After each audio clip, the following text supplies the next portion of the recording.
नमस्कार, आप देख रहे हैं यू न्यूज यूपी और मैं हूं राहुल सिंह। यूपी गुना में कानपुर की एक खबर लेकर मैं आपके सामने आया हूं। ये खबर आपको हिला कर रख देगी। यूपी के कानपुर जिले में एक बार फिर से एक दिल दहला देने वाला हत्याकांड की वारदात को अंजाम दिया गया। दरअसल ये पूरी जो हत्याकांड की वजह है एक प्रेम कहानी को माना जा रहा है। कानपुर में एक बताते हैं कि ये युवक था, वो अपनी प्रेमिका से मिलने देर रात घर वालों से छुपा कर गया। सुबह जब घर वालों की नींद खुली तो घर से महज 150 मीटर दूर एक बाग में उस युवक का पेड़ से लटकता हुआ शव मिला। उसका मोबाइल बुरी तरह से टूटा हुआ था, उसके चप्पल इधर उधर पड़े थे, इसके साथ ही वहां पर पड़े थे बहुत सारे लाठी डंडे। इस हत्याकांड की खबर से पूरे इलाके में हाहाकार मच गया। वहीं जो मृतक परिजन जो है, मृतक युवक के परिजन जो हैं, वो जिन पर आरोप लगा रहे थे वो पूरा परिवार फरार चल रहा है। यानी प्रेमिका का परिवार फरार है और पूरे इलाके में मचा हाहाकार है। इस हत्याकांड की खबर जैसे ही पुलिस को मिली, तमाम पुलिस टीम भी मौके पर पहुंच गई, सबूत जुटाया गया, फॉरेंसिक टीम पहुंची और अब परिजनों से पूछताछ के आधार पर जो युवती के ऊपर जो परिजन आरोप लगा रहे हैं, युवती और युवती के परिवार वालों पर, पुलिस उनकी तलाश में जुटी है। बताते हैं कि जो युवक है उसका मुस्लिम बिरादरी की एक युवती थी, मुस्लिम समुदाय की एक युवती थी, जिसका साथ इस युवक का 2 साल से प्रेम प्रसंग चल रहा था। युवती मुस्लिम थी, लड़का हिंदू था। 2 साल से दोनों के बीच प्यार चल रहा था। शुक्रवार देर रात जो है प्रेमिका ने अपने प्रेमी को मिलने के लिए बुलाया। प्रेमी बिना बताए घर वालों से चुपचाप रात के 1:30 से 2 बजे के बाद मिलने जाता है। सुबह घर में जब वो नहीं मिलता है तो परिजन उसकी खोजबीन करते हैं। इसी दौरान एक कोई युवक जो था उस बाग के पास से गुजर रहा था तो उसने पेड़ से लटकता हुआ एक युवक की लाश को देखा। वो तुरंत ही मोहल्ले में आया। वहां बताता है कि एक लाश लटकी हुई दिख रही, जिसके बाद परिजन भी दौड़ते भागते वहां पहुंचते क्योंकि उनके घर का बेटा जो था वो लापता था। जब वहां पहुंचे तो ये देख दंग रह गए कि ये तो उनके ही बेटे की लाश थी। पूरे परिवार में चीख पुकार मच गई। इस दौरान किसी ने तरह से लोगों ने लाश को बाहर नीचे उतारा और हड़कंप मच गया। इसके बाद पुलिस पहुंचती है, पुलिस पूरे मामले की जांच करती है और जांच जारी है। वहीं जिनके ऊपर आरोप है वो सभी अभी फरार चल रहे हैं। इस मामले में जो है पुलिस ने 8 नामजद समेत अज्ञात के खिलाफ मुकदमा दर्ज किया है। इसके बाद शव को पोस्टमार्टम के लिए जाएगा। वही पोस्टमार्टम के बाद जो है शव को परिजनों को सौंपा गया, लेकिन परिजन युवक का अंतिम संस्कार करने के लिए तैयार नहीं थे। उनकी मांग थी जब तक हत्यारों को पकड़ा नहीं जाएगा तब तक वो अपने जो ये युवक बच्चा है उसका अंतिम संस्कार नहीं करेंगे। तमाम बड़े अधिकारियों को समझाने बुझाने के बाद आश्वासन दिया गया कि जल्द से जल्द इस मामले में जो भी दोषी होगा उन्हें गिरफ्तार किया जाएगा, उनको उपयुक्त सजा दिलाई जाएगी। तब जाके कहीं परिजनों को गुस्सा शांत हुआ और तब उसका अंतिम संस्कार हो। क्या है ये पूरा मामला, कैसे क्या हत्याकांड हुआ, कैसे अफेयर हुआ, परिजनों का क्या आरोप है, ये पूरा घटनाक्रम हम आपको विस्तार से बताएंगे। सबसे पहले सुनिए जो युवक का भाई था, जो मृतक युवक है उसका भाई है, उसने क्या कहा, आप गौर से सुनिए, फिर पूरा घटनाक्रम हम आपको विस्तार से बताते हैं। 1 हफ्ते पहले ये लड़की किसी और से बात कर रही थी तो मेरे भाई ने इसको पकड़ लिया था। मेरे भाई ने जिससे बात करती थी उसकी रिकॉर्डिंग सब उसके फ़ोन में पड़ी मेरे भाई के। तो उसने कहा कि तुम हमसे ही बात करती हो, उससे ही बात करती हो। तो इन दोनों में लड़ाई झगड़ा हुआ, जो भी हुआ वो बहुत टेंशन में था 2-3 दिन से। एक लड़का है हमारे मोहल्ले का, ऋतिक जायसवाल, वो यहाँ पे आया था, बात कर रहा था है। तो उसने देखा कि कोई टंगा हुआ है तो वो बिल्कुल परेशान, क्योंकि वो मेरे साथ काम करता है टेंट का। वो घर पे जाके बताई कि ऐसी सी बात है, देखो चल के क्रिस है कौन है। हम लोग जब दौड़ के आए तो क्रिस मेरा टंगा हुआ था, उसके पैर की चप्पल इधर उधर पड़ी थी, डंडे पड़े थे और फ़ोन उसका पूरा कुचला हुआ पड़ा था। उसके पूरे परिवार वालों ने, जितने उसके भाई हैं, जितने भाई हैं, क्या नाम है भाइयों का नाम है वसीम, जो वो पहले मार चुके हैं, उनके भाई हैं, बड़े नामू भी मार चुके हैं, और आकिब, ये नामू, ये सब मतलब जब मारते हैं लड़ाई झगड़ा होती है तो पूरा घर इकट्ठा हो जाता है इनका। चाहे इनके चच्चा के लड़के हों, चाहे इनके बड़े पापा के लड़के हों, चाहे कोई भी, मतलब पूरा घर इकट्ठा हो जाता है। मेरे घर के जस्ट पीछे कम से कम 8-10 इनके घर में लड़के हैं और सारी औरतें, सबको पहले से पता था। और इन्होंने ही मेरे भाई को वहाँ से ला के यहाँ पे टांग के यहीं पे मारा है। तो भाई ने बड़े संगीन आरोप लगाए। अब हम आपको पूरा घटनाक्रम विस्तार से बताते हैं ताकि आपको सब कुछ समझ में आ जाए। ये पूरी घटना सबसे पहले है कहाँ की, ये जान लीजिए। ये घटना है कानपुर के जाजमऊ थाना क्षेत्र के ओमपुरवा की नई बस्ती का, ठीक है, जाजमऊ थाना क्षेत्र है और ओमपुरवा नई बस्ती इलाका है जहां पर ये पूरी वारदात को हुआ है। नई बस्ती ओमपुरवा के रहने वाले संतोष गुप्ता, अपनी पत्नी अंजू, 2 बेटे शिवम और कृष गुप्ता जिसकी उम्र 22 साल थी, इन 4 लोगों का परिवार यहाँ पर ओमपुरवा में रह रहे थे। संतोष ने बताया कि उसका बड़ा बेटा जो है शिवम वो डेकोरेशन का काम करता है, छोटा बेटा जो है कृष जो है उसका हाथ बटाता है। भाई शिवम ने बताया कि कृष्ण का जो है पिछले 2 सालों से पड़ोस में रहने वाली एक मुस्लिम युवती, हम उसका नाम शाहीन रख देते हैं, शाहीन के साथ मान लीजिए अफेयर चल रहा था। क्योंकि अभी तक पूरी जांच हुई नहीं है इसलिए हम बदला हुआ नाम बता रहे हैं। जब जांच पूरी हो जाएगी, जो भी पुलिस सामने आए, तो हम आपको असली नाम भी बता देंगे। जो शाहीन थे उसके साथ इसका पिछले 2 साल से कृष का अफेयर चल रहा था।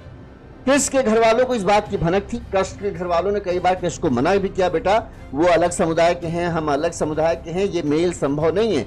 लेकिन कृष चूंकि 22 साल का था, जवानी का जोश, कुछ भी सुनने के लिए तैयार नहीं था। शिवम ने बताया कि करीब 1 महीने पहले उन लोगों ने कृष्ण को लड़की से बात करते हुए देख लिया था। इसके बाद ने कृष्ण को पीट दिया था। मतलब लड़की के घर वालों ने कृष्णा और उस लड़की को एक साथ देखा होगा, जिसके बाद 1 महीने पहले करीब हुआ है। तो लड़की के घर वालों ने कृष्णा को पकड़ा और उसको बुरी तरह से मारा पीटा, साथ ही लड़की से दूर रहने की हिदायत दी थी। इसके बाद झगड़ा आया गया, बात रफा दफा हो गई। शिवम ने बताया करीब 1 सप्ताह पहले जो प्रेमिका थी शाहीन जो है, उसको कृष्ण ने किसी अन्य लड़के से फोन पर बात करते हुए देखा होगा और पकड़ लिया था। उसके पास बताते हैं कृष्ण के मोबाइल में उस लड़की की बातचीत के कुछ कॉल रिकॉर्डिंग और जो भी थी वो भी मौजूद थी। इस पर जब लड़की को किसी और लड़के के साथ कृष्ण ने बात करते हुए देखा तो कृष्ण बौखारा गया। उसने लड़की से मिला और उससे एक आपत्ति जताई कि तुम एक तरफ तो मुझसे प्यार करने का दावा करती हो, वहीं दूसरी तरफ जो है तुम ये किसी और युवक से बातचीत कर रही हो, जिसकी वजह से बताते हैं कि दोनों के बीच यानी प्रेमी प्रेमिका के बीच झगड़ा भी हुआ था। 1 सप्ताह पहले की बात है। अब कल रात जो हुआ वो सुनिए। कल रात बताते हैं कि रात करीब 3:30 बजे लाइट जाने पर जो है लाइट चली गई थी, सब लोग छत पर थे। रात 3:30 बजे जो प्रेमिका शाहीन थी उसने कृष्ण को फोन किया और अपने घर मिलने के लिए बुलाया चुपचाप। इसके बाद जो है कृष्ण जो है छत की दीवार फांद कर बिना किसी को कुछ बताए प्रेमिका से मिलने उसके घर पहुंच जाता है। शिवम ने बताया कि कुछ देर बाद ही लाइट वापस आ गई। हम सबको ये था कि सब लोग अपने अपने कमरे में चले गए, लिहाजा हम सब अपने कमरे में सोने चले गए। हमें इस बात के बिल्कुल भी पता नहीं लगा कि कृष्ण जो कृष्ण है वो घर पर मौजूद नहीं है। सुबह 5:30 बजे हम लोग सोकर उठे तो कृष्ण जो है अपने बिस्तर पर नहीं था। कृष्ण वो ऋतिक रोशन की फिल्म वाला वो नाम है कृष्ण, अपने बिस्तर पर नहीं था। उसको फोन मिलाया लेकिन उसका फोन नहीं उठा। काफी देर तक हम लोग उधर उधर तलाश करते रहे, यहां तक कि जब 1-2 घंटे और गुजर गए, जब उसका कुछ पता नहीं चला, बिना बताए गया फोन उठ नहीं रहा, तो हम लोग को चिंता होने लगी। लिहाजा हम लोग जाजमऊ पुलिस में गए और वहां पर इस बात की शिकायत भी दर्ज कराई कि हमारा जो भाई है वो लापता है। इस दौरान मेरे घर के सामने ही रहने वाले ऋतिक जायसवाल जो है फोन पर बात करते हुए टहल रहा था और घर से जब 500 मीटर आगे हो गया तो दूर नई बस्ती के पास जो है एक मिलिट्री फार्म है। इस फार्म में कई सारे पेड़ हैं और इसी पेड़ में उसे कुछ लटकता हुआ दिखा। इसके बाद उससे वो तो हक्का बक्का तुरंत गांव वापस मोहल्ले की तरफ दौड़ता हुआ आया और उसने ये बताया कि वो फार्म के पास एक पेड़ में एक आदमी का लाश लटक रही।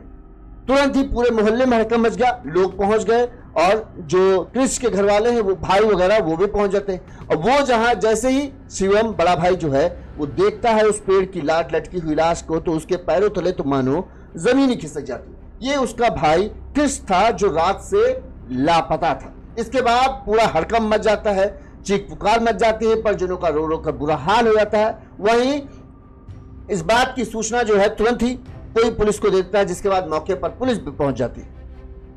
वहीं जब लोगों ने ये देखा, घरवासियों ने बताया कि वहां पर लाठी डंडे पड़े हुए थे, भाई की चप्पल इधर उधर पड़ी थी। इसके अलावा जो कृष्ण का मोबाइल था वो उसको भी बुरी तरह से चकनाचूर किया गया था, वो भी वहां पर पड़ा था।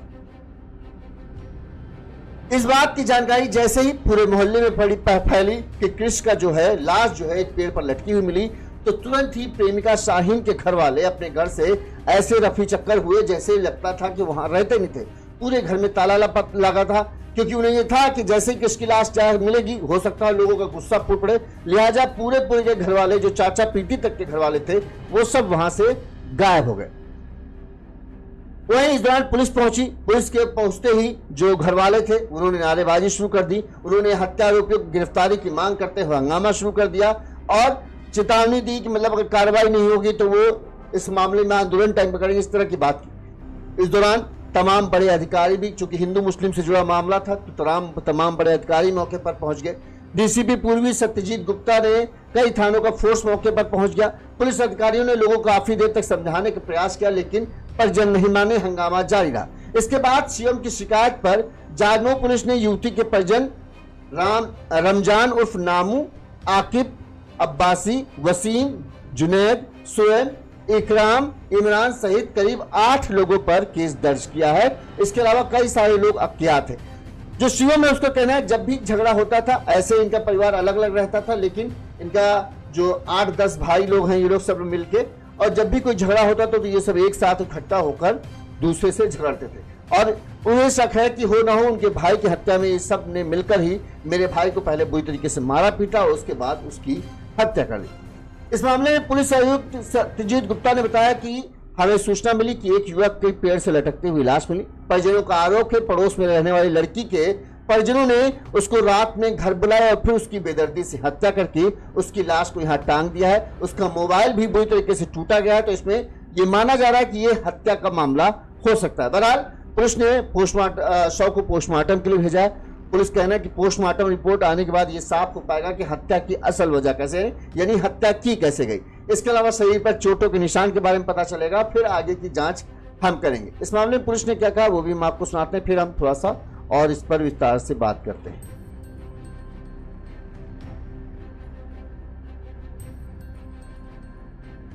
27/9/2025 को थाने पे सूचना मिली कि एक युवक यहाँ ओमपुरवा में पीछे एक थोड़ा जंगल एरिया है, वहाँ पे उसकी बॉडी लटकी हुई है।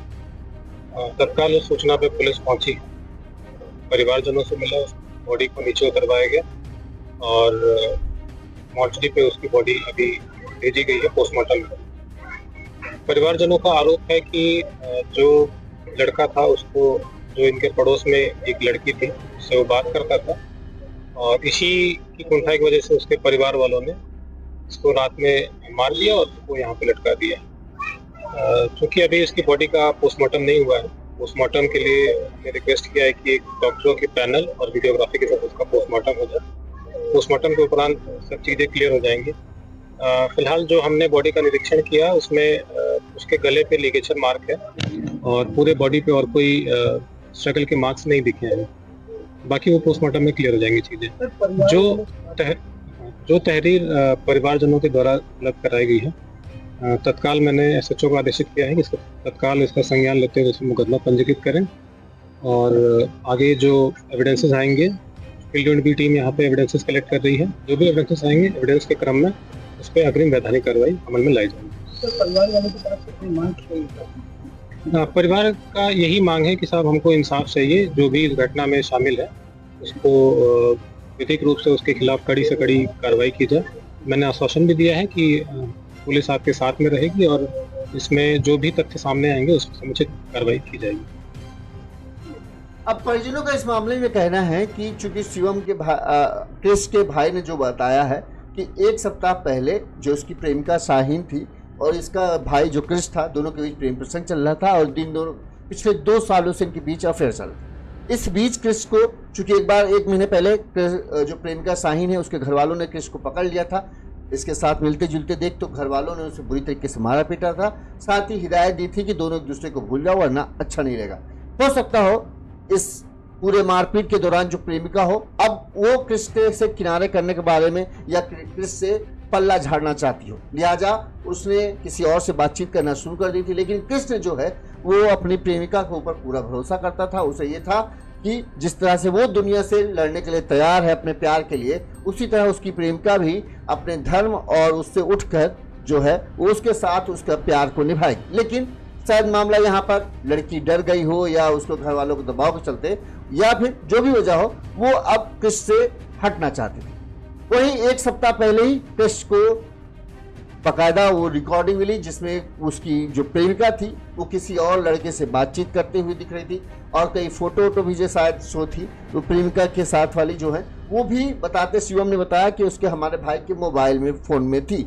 और इस बात को लेकर जो है कृष और उसकी प्रेमिका जो थी शाहीन, उसके बीच में कई बार बहुत बुरी तरह झगड़ा हुआ।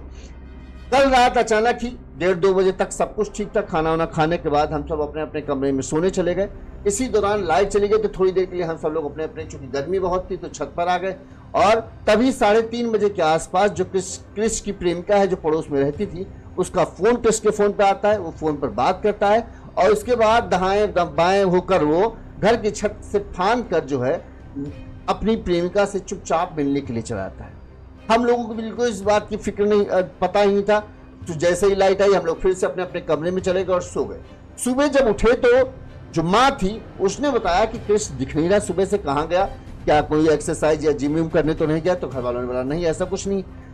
2-3 घंटे और गुजर गए, कृष के फ़ोन पे फ़ोन मिलाया तो उसका फ़ोन स्विच ऑफ है। इसके बाद लोगों को चिंता होने लगी कहीं कुछ कृष के साथ बुरा ना हो जाए, लिहाजा जाजमो चौकी गए, यहाँ पर इस बात की शिकायत दर्ज करी कि उनका भाई लापता है। इस दौरान जो उनके पड़ोस में रहने वाला युवक था जो किसी से फ़ोन पर बात करते हुए टहलते टहलते चल रहा था, उसे उस एक फार्म हाउस था, उस फार्म हाउस में एक पेड़ पर एक युवक का शव लटकता हुआ दिखा। लिहाजा वो तुरंत उल्टे पांव भाग के आया और गांव में शोर मचाने लगा कि एक लाश लटकी है पेड़ पे। तुरंत ही तमाम लोग मौके पर पहुंच गए और जैसे ही करीब पहुंचे उन्होंने देखा कि ये लाश तो कृष की थी। इससे पूरे इलाके में हड़कंप मच गया, हाहाकार मच गया। लोगों में काफी गुस्सा था कि आखिर किसने किसकी इतनी बेदर्दी से हत्या की। परिजनों को शक क्यों है हत्या का, क्योंकि उसका मोबाइल पूरी तरह से टूटा हुआ था। परिजनों का कहना है कि शायद रिकॉर्डिंग की वजह से ही इस मोबाइल तो तोड़ा गया और उसके बाद जो है हमेशा के लिए कृष किसी को कुछ बता ना पाए, इसलिए उसे मौत के घाट उतार दिया गया। लड़की के घर वालों ने एक साथ मिलकर उसे बहाने से लड़की की मदद से घर पर बुलाया कि कोई घर पर नहीं है, आ जाओ। और जब कृष वहां पहुंचता है तो पूरे घर वाले घेर कर उसके ऊपर हमला कर देते हैं, लाठी डंडों से बुरी तरीके से मारते पीटते हैं। और जब वो अधमरा हो जाता है तो फिर उसकी लाश को जो है वो पेड़ से फंदे बना के टांग दिया जाता है। अब पोस्टमार्टम रिपोर्ट से कई चीजें साफ होंगी। पोस्टमार्टम रिपोर्ट के आने के बाद पता चलेगा कि किस तरह से हत्या की वारदात को अंजाम दिया। लेकिन जैसे ही ये खबर फैली तो लड़की के घर वाले लड़की सहित जो है बताते हैं फरार हैं। घर में सन्नाटा पसरा हुआ है, सिर्फ ताला लगा है। पुलिस की टीम अब जो भी इनके संभावित रिश्तेदार हैं उनके घरों पर छापेमारी कर उन लोगों को हिरासत में लेने में जुटी है कि जैसे ही वो पकड़े जाएंगे तो इस हत्याकांड की हर गुत्थी जो है सुलझ जाएगी। इसी तरह से अभी तो परिजनों में गुस्सा है। देखिए हम लड़के के भाई की आपको बात सुनाते किस तरह से वो आक्रोशित है और न्याय की मांग कर रहे हैं। साथ ही वो इनकी मांग इस चीज की भी है कि जो आरोपी परिवार है उसके घर पर बुलडोजर चले। उन्होंने हमारे बेटे हमारे भाई को मौत के घाट उतारा। 1 हफ्ते पहले ये लड़की किसी और से बात कर रही थी तो मेरे भाई ने इसको पकड़ लिया था। मेरे भाई ने जिससे बात करती थी उसकी रिकॉर्डिंग सब उसके फ़ोन में पड़ी मेरे भाई के। तो उसने कहा कि तुम हमसे ही बात करती हो, उससे ही बात करती हो। तो इन दोनों में लड़ाई झगड़ा हुआ, जो भी हुआ वो बहुत टेंशन में था 2-3 दिन से। एक लड़का है हमारे मोहल्ले का ऋतिक जायसवाल, वो यहाँ पे आया था, बात कर रहा था है। तो उसने देखा कि कोई टंगा हुआ है तो वो बिल्कुल परेशान, क्योंकि वो मेरे साथ काम करता है टेंट का। वो घर पे जाके बताई कि ऐसी सी बात है, देखो चल के क्रिस है कौन है। हम लोग जब दौड़ के आए तो क्रिस मेरा टंगा हुआ था, उसके पैर की चप्पल इधर उधर पड़ी थी, डंडे पड़े थे और फ़ोन उसका पूरा कुचला हुआ पड़ा था। उसके पूरे परिवार वालों ने, जितने उसके भाई हैं, जितने भाई हैं, क्या नाम है भाइयों का नाम है वसीम, जो वो पहले मार चुके हैं, उनके भाई हैं, बड़े नामू भी मार चुके हैं, और आकिब, ये नामू, ये सब मतलब जब मारते हैं लड़ाई झगड़ा होती है तो पूरा घर इकट्ठा हो जाता है इनका। चाहे इनके चच्चा के लड़के हों, चाहे इनके बड़े पापा के लड़के हों, चाहे कोई भी, मतलब पूरा घर इकट्ठा हो जाता है। मेरे घर के जस्ट पीछे कम से कम 8-10 इनके घर में लड़के हैं और सारी औरतें, सबको पहले से पता था। और इन्होंने ही मेरे भाई को वहाँ से ला के यहाँ पे टांग के यहीं पे मारा है। अब इस मामले में परिजनों की इंसाफ की मांग है। पुलिस की टीमें पूरे मामले की जांच में जुट गई हैं। फरार प्रेमिका के घर वालों की भी पुलिस टीम दबिश देकर जांच पड़ताल कर रही है, तलाश कर रही है। उम्मीद करते हैं कि जल्द ही प्रेमिका के घर वाले गिरफ्तार किए जाएंगे और इसके बाद इस राज से खुलासा हो जाएगा कि आखिर किस वजह से और किसने जो ये कृष था उसे मौत के घाट उतारा है। बहरहाल इसी तरह की इसके जो अपडेट आएगी वो हम आप तक पहुंचाते रहेंगे। देखते रहेगा यू न्यूज़ यूपी। और असगर मलिक भाई, हम भाई आपका अच्छे हैं। इसके अलावा राम भजन मौर्य जी कह रहे सर जी इतनी मेहनत करते हैं न्यूज़ दिखाने में, आपकी न्यूज़ को आगे बढ़ाने के लिए जो भी इनाम सहमत हो जिसके वह देना चाहिए। अगली न्यूज़ जब आएगी आपको हम 100 रुपये का इनाम आपको देंगे। बहुत बहुत धन्यवाद राम भजन मौर्य जी भाई। हम इसी तरह से कोशिश करते हैं कि हम तमाम बेहतर खबरें हम आप तक पहुंचाते रहें। साथ ही ये वो लोग हैं जिन्होंने हमें सपोर्ट के तौर पर कुछ आर्थिक तौर पर मदद की है। इस समय हमें आर्थिक मदद की बहुत ज़रूरत है। त्यौहार आ रहा है, जानते हैं, अगर आप थोड़ा सा मदद करेंगे तो हम अपनी टीम के लिए कुछ उपहार दे सकते हैं। हमारा फ़ोन पे नंबर इस स्क्रीन पर फ्लैश हो रहा है। इस नंबर पर आप अपनी सुविधा अनुसार किसी भी तरह की आर्थिक मदद दे सकते हैं। बहुत बहुत धन्यवाद। इसी तरह से हम गुनाह की, अपराध की, वारदात से, हादसों से जुड़ी तमाम बड़ी खबरें यूपी की आप तक पहुंचाते रहेंगे। देखते रहिए यू न्यूज़ यूपी। नमस्कार। चैनल को लाइक और सब्सक्राइब जरूर कर लीजिएगा।